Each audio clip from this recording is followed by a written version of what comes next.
Hey, my name is Randy, and today we're going to talk about Liquid Watercolor Technique. So come on, let's create.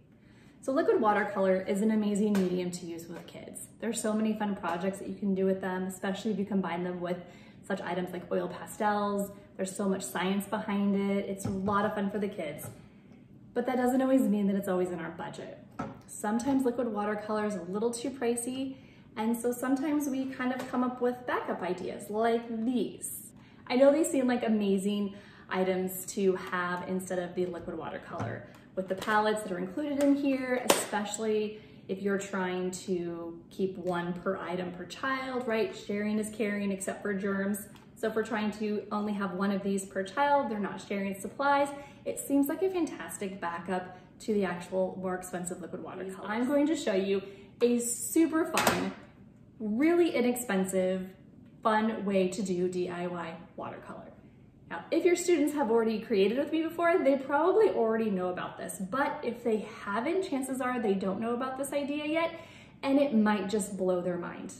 Also, you can keep using the items over and over again. So, let me show you. All you need is a plastic item of some sort. I absolutely adore these art trays. They can be pricier, although there are some really good discounts out there. If these don't work, foil, you can use a piece of foil. So cool. Now, it's not that we always have foil in our classroom, so I know that's not necessarily an easy item to have. You can use a gallon Ziploc baggie, and as long as the kids haven't punctured a hole in it, you can just wipe it off and reuse the baggie for another art supply later on. Let's just for now pretend that you have an art tray. I'll put my contact information below, so if you have any more questions, let me know. So all you need is a plastic container. It could actually even be a plastic lid from a bin. We've got plenty of those. So all you need is that. Water-based markers, so washable markers and water. Now, in my classroom when I teach, I use, yes, it's a dog dish. The kids think it's hilarious, but they're made to contain water and they're made to not spill. It's a great idea. If you can get these in your classroom, they're fantastic. I know the Dollar Tree has one that's really big for $1. I wish they made them in smaller containers, but I got 3 of these for not that much off of Amazon, but a spray bottle would be fantastic. And a piece of paper. I like to use the mixed media paper. It's super inexpensive. They're probably 3 to 4 cents, I think, a piece of paper. You can use watercolor paper. It is pricier, it's thicker, but the mixed media paper works great. Here is where it's gonna blow the kids' minds, because how often do you hand them an item that is not a piece of paper, you hand them some washable markers and you say, draw. Just scribble all over it. Not very often. My children are so used to it, they don't even hesitate when I hand them these projects, but if your kids haven't done this idea before, they sort of give you that look of like, are you sure? Am I gonna get in trouble? It's kind of fun. You mix it up a little bit. It usually really grabs their attention, so it's super fun, but watch how easy this is. You take washable markers of any sort. Ready for this? You just draw. Sometimes you'll get the kids that are like super curious, can you mix the colors? Are you supposed to put it all on one side?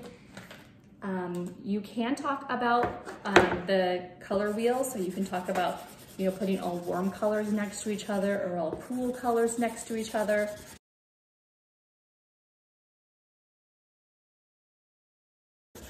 So again, this is just showing you a watercolor technique. However, you've already created on your piece of paper beforehand, and there are many different projects you could do before you even get to this step. Now we're just doing the technique. So now this is super fun. They love doing this. It's great, fine motor skill development, and you just start spraying.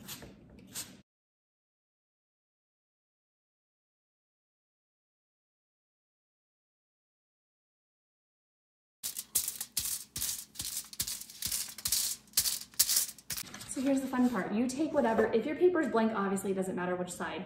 On mixed media, on watercolor it does. But if you have some creation that you've already made here, you would just take it and lay it down flat.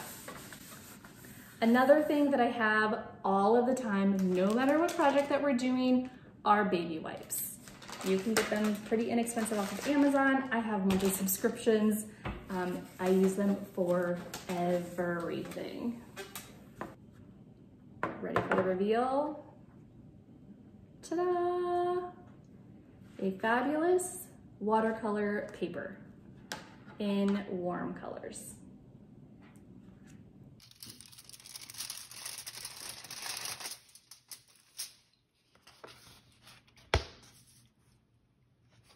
Now, if for some reason, mine's pretty well covered, but if for some reason you have edges that aren't covered, you can just have them continue to draw more on the plastic container, add some more water, and then just dab wherever it needs to be dabbed. And then the great thing about these trays is that I'm just gonna leave it and it's gonna dry. I will show you some more fun techniques in a minute.